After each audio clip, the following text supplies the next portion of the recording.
এতক্ষণ দেখলেন রুমের ভিতরটা।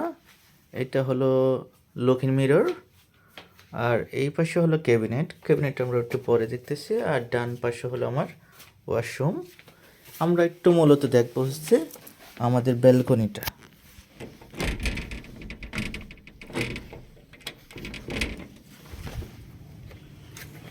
এই হলো আমাদের ব্যালকনি। দেখি ব্যালকনিতে কি কি আছে। দুইটা চেয়ার আছে বসার জন্য দুজনের।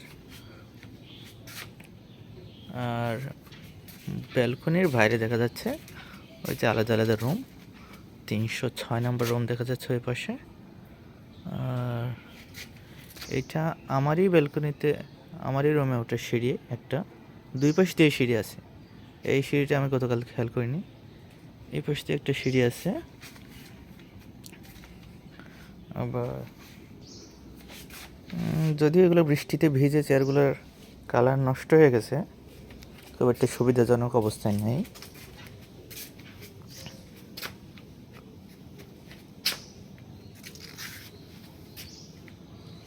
আমরা একটু বাইরের পরিবেশটা দেখি।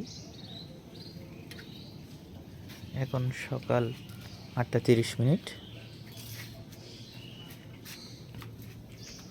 মানুষজন হাঁটাচলা করতেছে, সবাই মোটামুটি উঠে গেছে। আমিও একটু পরেই বের হয়ে যাব রুম থেকে, একটু বাইরে চারপাশে হেঁটে দেখব। ঠিক আছে, সবাই ভালো থাকবেন। আল্লাহ হাফেজ।